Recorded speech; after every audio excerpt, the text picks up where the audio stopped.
julio de 2024, la caída del Mayo Zambada marcó el fin de una era en el narcotráfico mexicano. Pero esa historia empezó años antes, cuando la muerte de un solo hombre desató una guerra que nadie vio venir. Para entender el poder del CJNG, hay que ver los números. Controla 7 mercados criminales diferentes, opera en más de 50 países y maneja un imperio valorado en $50,000 millones. El gobierno de Estados Unidos los compara con Al-Qaeda y el Estado Islámico. Y detrás de todo está el Mencho, un ex policía que empezó vigilando plantaciones de marihuana a los 14 años. Por otro lado, los hijos del Chapo Guzmán luchan por mantener el imperio de su padre. La guerra entre estos dos bandos ha dejado miles de muertos, pero hay algo que pocos saben. Antes de ser enemigos mortales, fueron aliados. Esa es la historia de cómo el Mencho pasó de ser el brazo armado del cártel de Sinaloa a convertirse en su peor pesadilla. El 29 de julio de 2010, un operativo militar en Zapopan, Jalisco, cambiaría por completo el panorama del crimen organizado en México. Las fuerzas especiales rodearon una mansión donde se escondía Ignacio Nacho Coronel, uno de los líderes más importantes del cártel de Sinaloa. Para entender esto, hay que recordar que Coronel no era un capo cualquiera. Controlaba toda la producción de metanfetaminas y manejaba las operaciones del cártel en Jalisco, una zona estratégica que conecta el Pacífico con el centro del país. La muerte de Nacho Coronel provocó un efecto dominó que nadie esperaba. El cártel del Milenio, que operaba bajo su protección, se dividió inmediatamente en dos facciones, la Resistencia y un nuevo grupo que se hacía llamar los Matazetas. Este último estaba liderado por un ex policía de Jalisco que había estado vigilando plantaciones de marihuana desde los 14 años, Nemesio Ceguera Cervantes, el Mencho. En septiembre de 2011, los Matazetas hicieron su presentación oficial de una manera brutal. Dejaron 3 cuerpos en un camión abandonado con un mensaje que decía ser un grupo contra el secuestro y la extorsión. La cosa es que el gobierno mexicano no se tragó el cuento. Sabían que no eran justicieros, sino un grupo que buscaba el control total del territorio. Durante ese tiempo, el Chapo Guzmán vio potencial en este nuevo grupo, los Matazetas, que ya empezaban a ser conocidos como Cártel Jalisco Nueva Generación, CJNG. Estos fueron los que se convirtieron en el brazo armado del cártel de Sinaloa. Su primera misión importante fue limpiar Veracruz de miembros de los Zetas, que en ese entonces eran el grupo más temido de México. Pero el poder es como un veneno que corroe las alianzas. Para 2013, el CJNG ya no se conformaba con ser el segundo al mando. El Mencho había construido una estructura criminal impresionante. Tenía a los Queenies, liderados por su cuñado, manejando las finanzas, controlaba rutas estratégicas y había establecido conexiones internacionales para el tráfico de drogas. La ruptura con el cártel de Sinaloa fue explosiva. El CJNG comenzó a expandirse agresivamente por todo México, usando tácticas que mezclaban violencia extrema con propaganda sofisticada. Mientras el cártel de Sinaloa prefería operar en las sombras, el CJNG hacía demostraciones públicas de fuerza. Lo que comenzó como una alianza estratégica terminaría desatando una de las guerras más sangrientas del narcotráfico mexicano. Para 2024, con la caída del Mayo Zambada, estos antiguos aliados se enfrentarían en una batalla total por el control del narcotráfico en México, llevando su guerra más allá de las fronteras, hasta convertirse en una amenaza global que rivalizaría con organizaciones terroristas como Al-Qaeda y el Estado Islámico. Nemesio Ceguera Cervantes nació el 17 de julio de 1966 en Aguililla, Michoacán, en una familia pobre que cultivaba aguacates. Para entender su ascenso, hay que recordar que empezó desde lo más bajo. A los 14 años ya vigilaba plantaciones de marihuana y para los 80, como muchos otros, se fue de mojado a California. En Estados Unidos, el Mencho no perdió el tiempo. Se movió por el área de la Bahía de San Francisco, usando diferentes nombres: Rubén Ávila, José López Prieto, Carlos Hernández. La lista era larga. A los 19 años tuvo su primer encuentro con la ley. Lo agarraron con un arma cargada y propiedad robada. Pero ese fue solo el comienzo. La cosa se puso seria en 1992. El Mencho y su hermano Abraham intentaron vender heroína en un bar en San Francisco. Era una trampa. El Mencho se dio cuenta que algo andaba mal cuando vio que los compradores traían los billetes perfectamente apilados. Eran policías encubiertos. Para proteger a su hermano de cadena perpetua, el Mencho se declaró culpable. Le dieron 5 años en una prisión de Texas. Después de su deportación, el Mencho hizo algo que pocos saben. Se unió a la policía en Jalisco, pero no duró mucho. Pronto se pasó al otro lado, uniéndose al Cártel del Milenio. Para fortalecer su posición, se casó con Rosalinda González Velandia, hermana de uno de los líderes del clan. Y aquí es donde la cosa se pone interesante. El CJNG, bajo el mando del Mencho, creció como ningún otro grupo criminal en la historia de México. Se expandió usando una combinación brutal de violencia e intimidación. A diferencia de otros cárteles que operaban en las sombras, el CJNG hacía demostraciones públicas de poder. Los videos de sus convoyes armados circulaban por internet, mostrando vehículos blindados y armas que rivalizaban con las del ejército. La alianza con los Queenies fue clave. Juntos construyeron una red internacional que dejó a todos sorprendidos. Para 2021,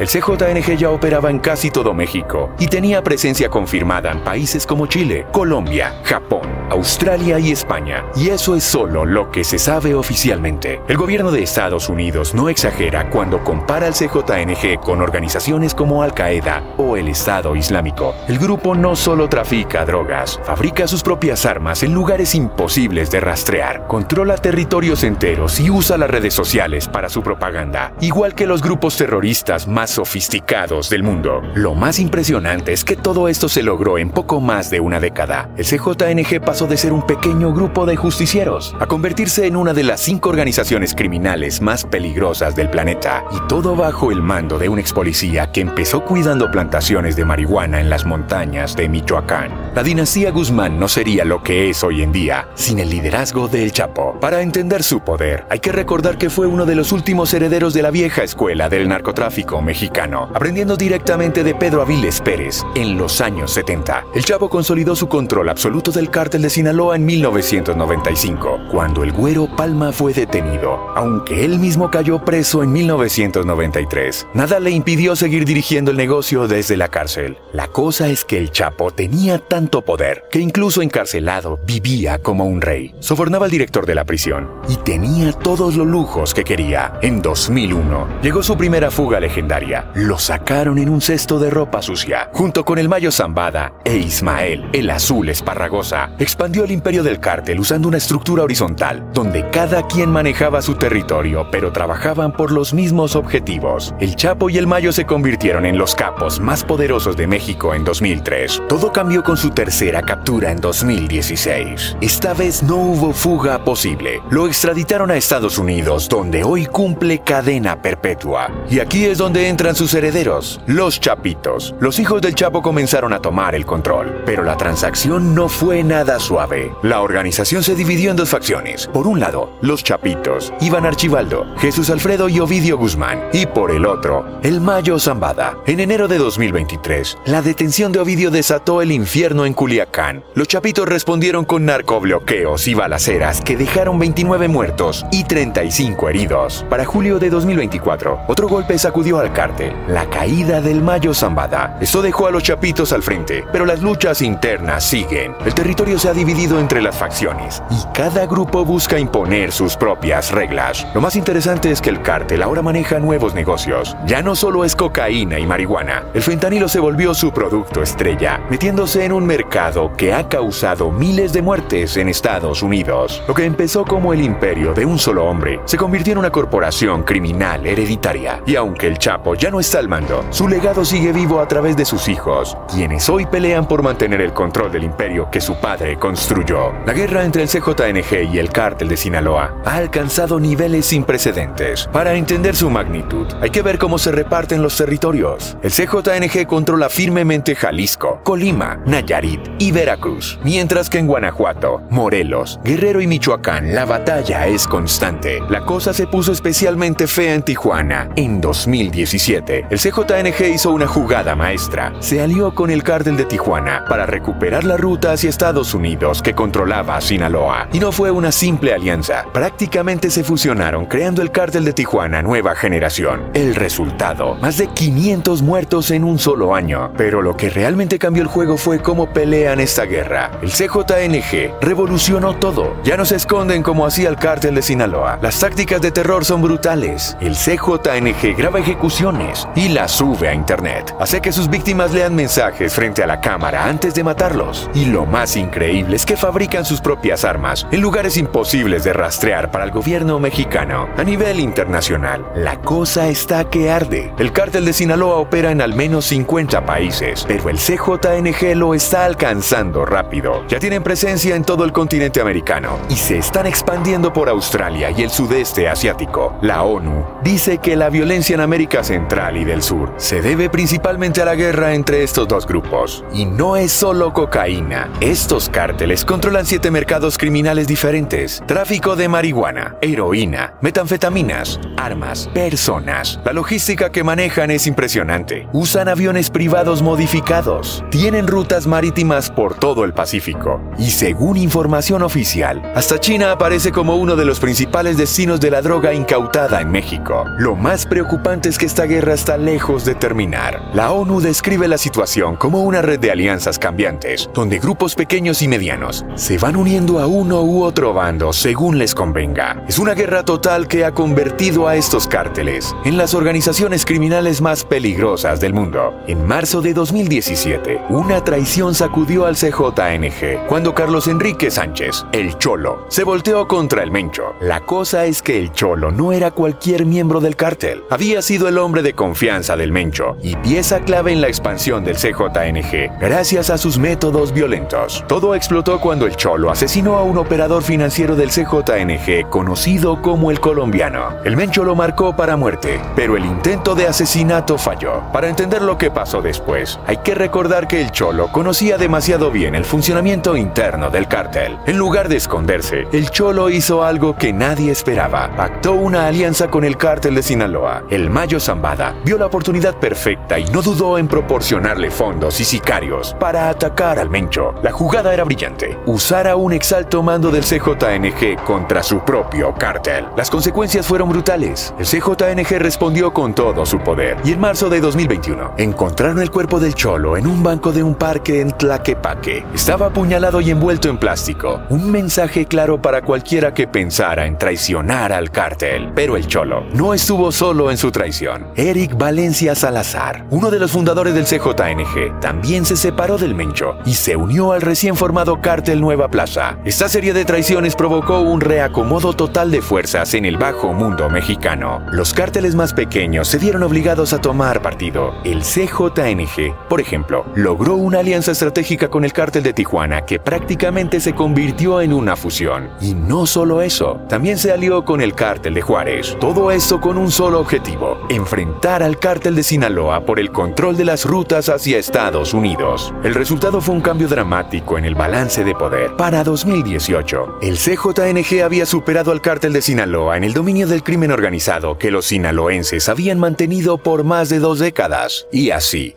lo que comenzó como una traición personal terminó redibujando por completo el mapa del narcotráfico en México. El 5 de enero de 2023, Culiacán se convirtió en zona de guerra. Lo que parecía un día normal cambió cuando el Ejército y la Guardia Nacional rodearon Jesús María, un pequeño poblado en Sinaloa. El objetivo: Ovidio Guzmán López, el Ratón, uno de los hijos más poderosos del Chapo. Esta no era la primera vez que iban por él. Para entender esto, hay que recordar que en 2019 ya lo habían agarrado, pero el gobierno tuvo que soltarlo para evitar un baño de sangre. Esta vez fue diferente. Los militares llegaron con todo. La respuesta del cártel fue brutal. Los Chapitos, liderados por Iván Archibaldo, el hermano mayor de Ovidio, desataron el infierno en Sinaloa. Narcobloqueos por toda la ciudad, balaceras, vehículos incendiados. El saldo final fue devastador: 29 muertos, 35 heridos y 21 detenidos entre militares y sicarios. Pero esta vez no hubo marcha atrás. A diferencia del culiacanazo de 2019,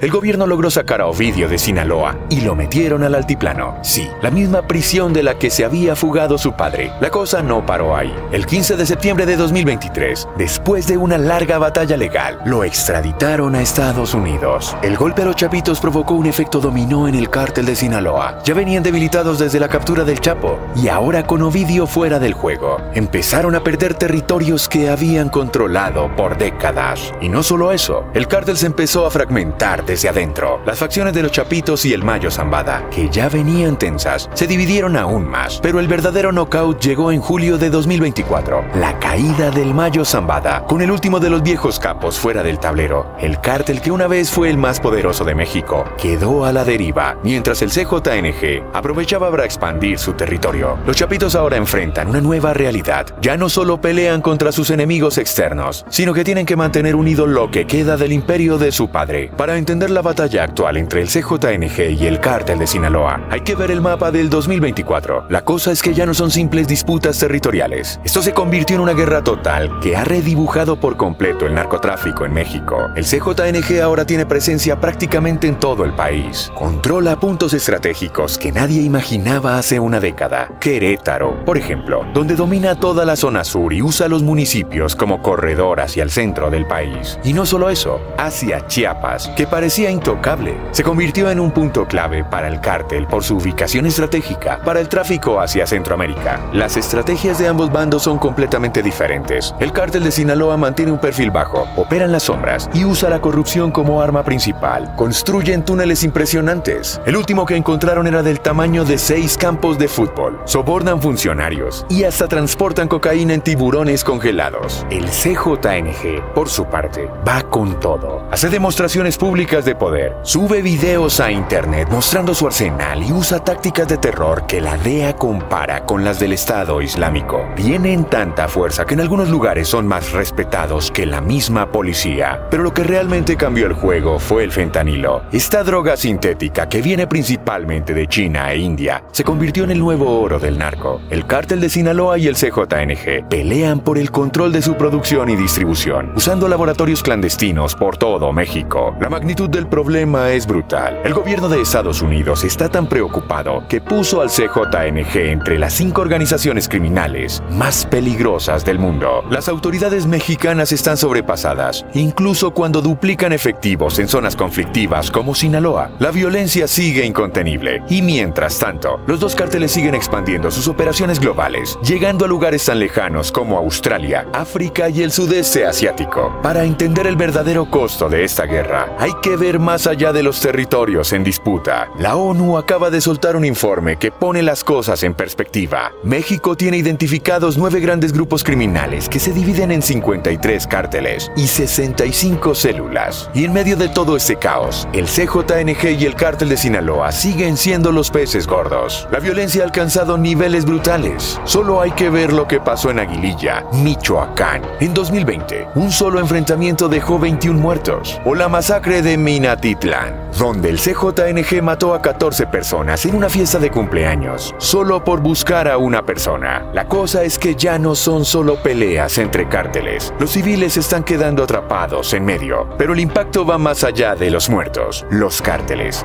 han evolucionado de una manera que nadie esperaba. El CJNG, por ejemplo, hasta reparte despensas y dona computadoras a escuelas. Durante la pandemia del COVID-19, andaban grabando TikToks mientras entregan ayuda. Es una estrategia retorcida. Actúan como Robin Hood mientras siembran el terror. La adaptación a nuevos mercados ha sido impresionante. Ya no es solo droga. Ahora manejan 7 mercados criminales diferentes. Trafican personas, lavan dinero, roban petróleo, mueven armas. Y lo más loco es que tienen contactos con grupos criminales por todo el mundo. La mafia mexicana en Estados Unidos, la yakuza en Japón, hasta con la Cosa Nostra italiana. Lo que empezó como una guerra por territorio se convirtió en algo mucho más grande. Estos cárteles ahora operan como corporaciones multinacionales del crimen. Tienen departamentos de relaciones públicas, usan tecnología de punta, fabrican sus propias armas. El CJNG hasta tiene su propia fábrica de armas en lugares que el gobierno ni puede rastrear. Y mientras escribimos esto, la guerra sigue escalando. Con la caída del Mayo Zambada en julio de 2024, el balance de poder cambió completamente. El CJNG se perfila como la organización criminal más poderosa de México. Pero la pregunta que todos hacen es, ¿hasta dónde puede llegar esta espiral de violencia? La realidad es que esta guerra está lejos de terminar y su impacto seguirá resonando mucho más allá de las fronteras mexicanas.